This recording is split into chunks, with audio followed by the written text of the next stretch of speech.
Assalamualaikum warahmatullahi wabarakatuh. Kami dari kelompok 5 akan membahas tentang Indonesia pada masa reformasi. Saya akan menjelaskan tentang latar belakang terjadinya masa reformasi. Reformasi adalah gerakan untuk mencapai perubahan positif dalam kehidupan masyarakat, bangsa, dan negara secara konstitusional. Gerakan ini muncul sebagai respon terhadap pemerintahan Orde Baru yang otoriter dan sentralistik, yang tidak memberikan ruang bagi demokrasi dan partisipasi penuh rakyat dalam pembangunan. Gerakan reformasi diawali ketika Presiden Soeharto meletakkan jabatannya sebagai presiden pada 21 Mei 1998. Proses kejatuhan Orde Baru telah tampak ketika Indonesia mengalami dampak langsung dari krisis ekonomi. Ketika krisis ini melanda Indonesia, nilai rupiah jatuh secara drastis, dampaknya terus menggerus di segala bidang kehidupan, mulai dari bidang ekonomi, politik, dan sosial. Sejak pertengahan tahun 1997, ketika krisis moneter melanda dunia, bulan Mei 1998, Orde Baru akhirnya runtuh. Krisis moneter membuka jalan kita menuju terwujudnya kehidupan berdemokrasi yang sehat yang selama ini terkukung oleh sistem kekuasaan Orde Baru yang serba menguasai semua sisi kehidupan bermasyarakat dan bernegara. Proses menuju reformasi telah dimulai. Penentangan ini terus digulirkan oleh mahasiswa, cendekiawan, dan masyarakat. Mereka menuntut pelaksanaan proses demokrasi yang sehat dan terbebas dari praktik korupsi, kolusi, dan nepotisme atau KKN. Mereka juga menuntut terwujudnya rule of law, good governance, serta bekerjanya pemerintahan yang bersih. Selanjutnya ada masa akhir Orde Baru. Yang pertama ada krisis moneter, politik, hukum, dan kepercayaan. Krisis moneter yang melanda Thailand pada awal Juli 1997 merupakan permulaan peristiwa yang mengguncang nilai tukar mata uang di negara-negara di Asia, seperti Malaysia, Filipina, Korea, dan Indonesia. Rupiah yang berada pada posisi nilai tukar 2.500 US dollar terus mengalami kemerosotan. Nilai tukar rupiah yang berada di posisi 4.000 US dollar pada Oktober 1997 terus melemah menjadi sekitar 17.000 US dollar pada bulan Januari 1998. Kondisi ini berdampak pada jatuhnya bursa saham Jakarta, bangkrutnya perusahaan-perusahaan besar di Indonesia yang menyebabkan terjadinya pemutusan hubungan kerja atau PHK secara besar-besaran. Yang kedua, tuntutan dan agenda reformasi. Gerakan reformasi tahun 1998 mempunyai 6 agenda, yaitu yang pertama, suksesi kepemimpinan nasional, yang kedua, amandemen Undang-Undang Dasar 1945, yang ketiga ada pemberantasan KKN, yang ketiga penghapusan dui fungsi ABRI, yang kelima penegakan supremasi hukum, yang keenam adalah pelaksanaan otonomi daerah. Selanjutnya, agenda utama gerakan reformasi adalah turunnya Soeharto dari jabatan presiden. 20 Mei 1998 di Yogyakarta, Surakarta, Medan, dan Bandung, ribuan mahasiswa dan rakyat demonstrasi Ketua MPR atau DPR Harmoko kembali meminta Soeharto mengundurkan diri pada hari Jumat tanggal 20 Mei 1998 atau DPR atau MPR akan terpaksa memilih presiden baru. Ada perkembangan politik dan ekonomi. Ketika B.J. Habibie naik sebagai presiden, Indonesia sedang mengalami krisis ekonomi terburuk dalam waktu 30 tahun terakhir, disebabkan oleh krisis mata uang yang didorong oleh hutang luar negeri yang luar biasa besar sehingga menurunkan nilai rupiah menjadi seperempat dari nilai tahun 1997. Pengunduran diri Soeharto telah membebaskan energi sosial dan politik serta frustasi akibat tertekan selama 32 tahun terakhir. B.J. Habibie menyatakan tekadnya untuk melaksanakan reformasi diantaranya ada satu di bidang politik, antara lain dengan memperbaharui berbagai perundang-undangan dalam rangka lebih meningkatnya kualitas kehidupan berpolitik yang bernuansa pada pemilu sebagaimana yang diamanatkan garis-garis besar haluan negara GBHN. Yang kedua ada di bidang hukum, antara lain meninjau kembali undang-undang subversi. Yang ketiga di bidang ekonomi dengan mempercepat penyelesaian undang-undang yang dihasilkan praktik-praktik monopoli dan persaingan tidak sehat.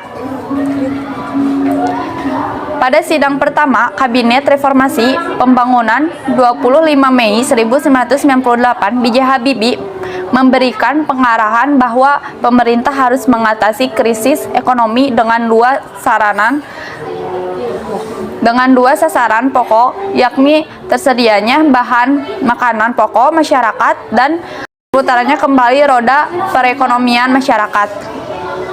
Beberapa hasil yang dijanjikan pemerintah dalam menghadapi tuntutan keras dari mahasiswa dan gerakan reformasi telah terwujud dalam ketetapan-ketetapan yang dihasilkan MPR antara lain.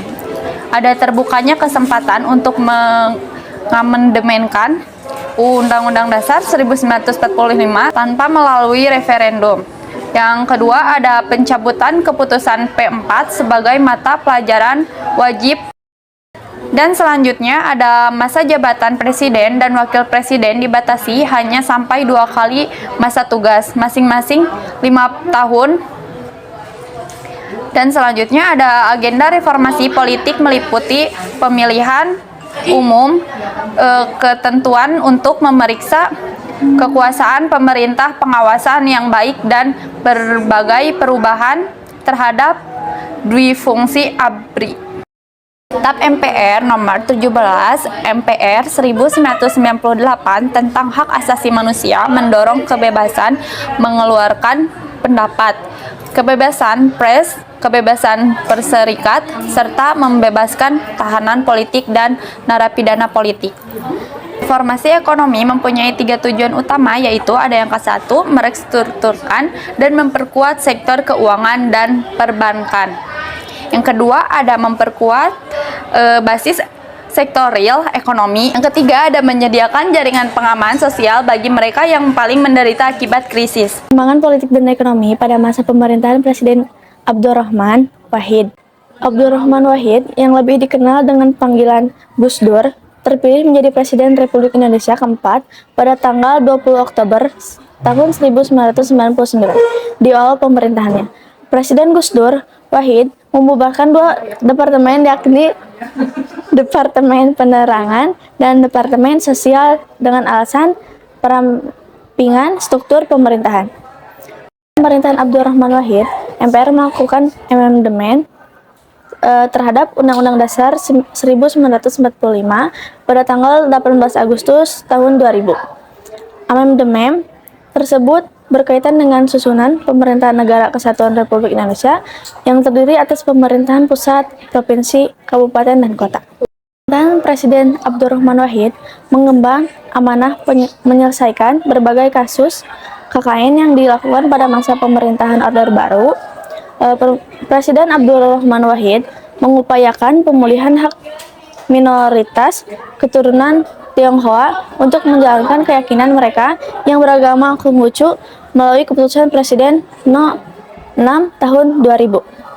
Kejatuhan pemerintahan Presiden Abdurrahman Wahid tidak terlepas dari akumulasi berbagai gagasan dan keputusannya yang kontroversial. Pada tanggal 21 Juli tahun 2001, MPR menyelenggarakan sidang istimewa yang dipimpin oleh Ketua MPR Amies Rais. Ekonomi politik pada masa pemerintahan Presiden Megawati Soekarno Putri. Presiden Megawati Soekarno Putri mengawali tugasnya sebagai Presiden kelima Republik Indonesia dengan membentuk kabinet gotong royong. Tugas Presiden Megawati di awal pemerintahannya terutama upaya untuk memberantas KKN. Pada masa pemerintahan Presiden Megawati, MPR kembali melakukan amandemen terhadap Undang-Undang Dasar 1945 pada tanggal 10 November 2001. Salah satu bagian penting amandemen yang dilakukan MPR terkait upaya pemberontakan KKN adalah penegasan kekuasaan kehakiman sebagai kekuasaan independen.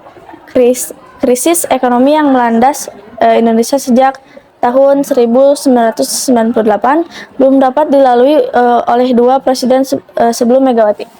Pada pertengahan tahun 2002 sampai 2003, nilai tukar rupiah yang sempat menguat hingga 8.500.000 per dolar Amerika Serikat, kemudian melemah seiring menurunnya kinerja pemerintah.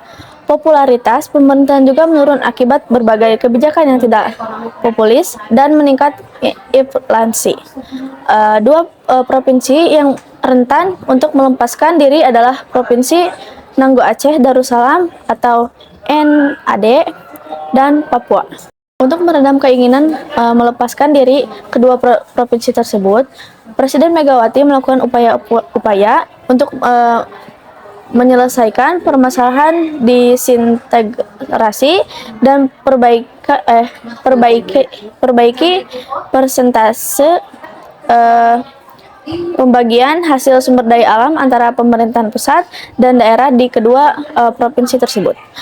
Berdasarkan UU No. 1B tahun 2001 dan UU No. 21 tahun 2001, baik Provinsi NAD dan Papua akan menerima 70% dari pertambangan minyak, bumi, dan gas alam. Terlepasnya Pulau Sipadan yang memiliki luas 10,4 hektar dan Pulau Ligitan yang memiliki luas 7,9 hektar merupakan pukulan bagi diplomasi luar negeri Indonesia setelah terlepasnya Timor. Presiden Megawati berupaya untuk melanjutkan kebijakan otonomi daerah yang telah dirintis sejak tahun 1999. UU No. 20 tahun 2001 tentang perubahan atas UU No. 31 tahun 1999 tentang tindak pidana korupsi atau Tipikor.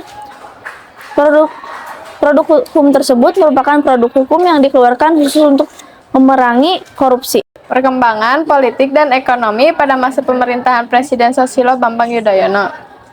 Susilo Bambang Yudhoyono adalah presiden pertama RI yang dipilih secara langsung oleh rakyat.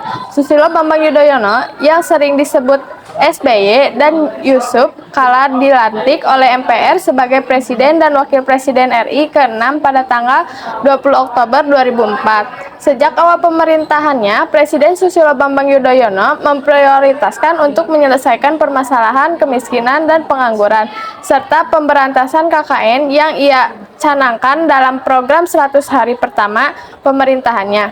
Salah satu program pengentasan kemiskinan yang dilakukan pemerintahan Presiden Susilo Bambang Yudhoyono adalah bantuan langsung tunai atau BLT. Pada masa pemerintahan Presiden Susilo Bambang Yudhoyono, upaya untuk pengentasan kemiskinan direalisasikan melalui peningkatan anggaran di sektor pertanian, termasuk upaya untuk swasembada pangan. Salah satu upaya untuk menjaga kesolidan koalisi pada masa pemerintahan Presiden Susilo Bambang Yudhoyono adalah pembentukan Sekretariat Gabungan atau Setgab antara Partai Demokrat dengan partai-partai politik lainnya yang mendukung SBY. Untuk membangun komunikasi yang efektif dengan masyarakat, pemerintahan memaksimalkan penggunaan media sosial seperti SMS online dan Twitter. Selain berupaya menyelesaikan konflik Aceh melalui perundingan, Presiden Susilo Bambang Yudhoyono juga melakukan pendekatan langsung dengan masyarakat Aceh. Selain konflik di Aceh, konflik lain yang berpotensi menjadi konflik berskala luas adalah konflik bernuansa agama di Poso. Selain konflik Aceh dan Poso, konflik lain yang mendapat perhatian serius pemerintah adalah konflik di Papua. Sebagai pencapaian pada masa pemerintahan Presiden Susilo Bambang Yudhoyono meningkatkan popularitas dan kepercayaan masyarakat kepadanya. Pada pemilu presiden yang diselenggarakan pada tanggal 8 Juli 2009, pasangan Susilo Bambang Yudhoyono berhasil memenangkan pemilu hanya melalui satu putaran. Selanjutnya ada perkembangan ilmu pengetahuan dan teknologi di Indonesia. Pemerintahan Indonesia telah berupaya mengembangkan ilmu pengetahuan dan teknologi yang sesuai bagi pembangunan bangsa dan negara di Indonesia. Pemerintahan pada Agustus 1967 membubarkan Lamernas dan MIPIM melalui SK Presiden RI nomor 128 tahun 1967. Kemudian pemerintah membentuk Lembaga Ilmu Pengetahuan Indonesia atau LIPI berdasarkan keputusan MPRS nomor 18B tahun 1967. Selain lembaga-lembaga penelitian, peninggalan Belanda, pemerintahan juga mendirikan lembaga-lembaga penelitian lain. Di antaranya adalah Badan Tenaga Atom Nasional atau BATAN, Lembaga Penerbangan dan Antariksa Nasional atau LAPAN, Badan Koordinasi Survei dan Pemetaan Nasional atau Bakosurtanal, Badan Pengkajian dan Penerapan Teknologi atau BPPT, dan Badan Standarisasi Nasional. Yang pertama ada Nurtanio atau Industri Dirgantara Nasional. 1974, Soeharto menugaskan Habibie untuk menyiapkan segala hal terkait pembangunan industri dirgantara nasional. Untuk mendukung kerja B.J. Habibie, Presiden Soeharto menempatkan Habibie sebagai staf divisi pengembangan teknologi tinggi Pertamina. Habibie kemudian mengembangkan industri-industri strategis dengan mendirikan Badan Pengkajian dan Penerapan Teknologi atau BPPT sebagai basis awal pengembangan industri strategis. Di BPPT inilah Habibie merancang dan mengembangkan berbagai industri strategis di Indonesia melalui Badan Perancangan Industri Strategis atau BPIS, dan dari BPIS ini kemudian dikembangkan industri pesawat terbang Nurtanio atau IPTN di Bandung, perusahaan armada laut atau PAL di Surabaya, dan Badan Tenaga Atom Nasional di Serpong. Industri pesawat terbang Nurtanio yang bertempat di Bandung mulai beroperasi pada tahun 1976. Yang kedua ada teknologi komunikasi dan transportasi. Pada tahun 1976, tempatnya pada tanggal 16 Agustus, merupakan awal revolusi teknologi komunikasi di Indonesia. Ketika pemerintahan Orde Baru mengembangkan sistem teknologi komunikasi berbasis satelit untuk menghubungkan komunikasi di wilayah Indonesia yang luas. Lalu ada pengembangan SKSD di Palapa, generasi awal dalam pengoperasiannya didukung dengan pembangunan 40 stasiun komunikasi di bumi yang tersebar di 26 provinsi di Indonesia dan 14 tempat-tempat strategis lainnya. Generasi pertama satelit Palapa atau Palapa A dan Palapa B beroperasi hingga tahun 1983, kemudian pemerintah meluncurkan satelit generasi kedua yaitu B1 dan B2 dan diikuti oleh generasi-generasi berikutnya hingga C1 dan C2, kemudian digantikan dengan satelit Telkom. Yang ketiga ada revolusi hijau. Revolusi hijau merupakan upaya pemerintah dalam meningkatkan hasil pertanian melalui kebijakan modernisasi pertanian. Kebijakan ini secara nasional dan intens baru dilakukan pada masa Orde Baru. Program Septa Usaha Tani meliputi kegiatan yang ke-1 ada pengolahan tanah yang baik, lalu ada pengairan yang teratur, pemilihan bibit yang unggul, pemupukan, pemberantasan hama dan penyakit tanaman, pengolahan pasca panen, dan pemasaran. Selain program intensifikasi dan ekstensifikasi, mekanisasi dikembangkan pula program diferensifikasi pertanian, yaitu usaha penganekaragaman jenis usaha atau tanaman pertanian untuk menghindari ketergantungan pada salah satu hasil pertanian. Setelah perkembangan teknologi yang tadi telah saya paparkan, ternyata ada dampak negatif dan positifnya nih. Nah, pertama saya akan membahas mengenai dampak positifnya. Nah, dampak positifnya yaitu seperti penggunaan aktif. Nah, di kalangan masyarakat, misalnya teknologi komunikasi seperti media komunikasi, sosial, dan situs-situs, mereka dapat menyiapkan dan juga mendapatkan informasi secara lebih cepat dan lebih mudah. Perubahan karena perkembangan teknologi yang terjadi cukup cepat ini secara tidak sadar maupun sadar telah merubah beberapa pola hidup masyarakat, khususnya Indonesia. Selain itu, ada dampak negatifnya adalah perkembangan mereka dalam hal bersosialisasi menjadi sangat lamban karena terlalu fokus dengan gadget. Dari dampak negatif yang ditimbulkan dari perkembangan teknologi informasi ini adalah terciptanya sifat dan sikap ketergantungan pada teknologi yang semakin canggih sehingga banyak orang yang mulai melupakan nilai-nilai kebudayaan yang ada di Indonesia. Nah, mungkin segitu saja materi yang dapat kami sampaikan. Mohon maaf jika ada kesalahan. Wassalamualaikum warahmatullahi wabarakatuh.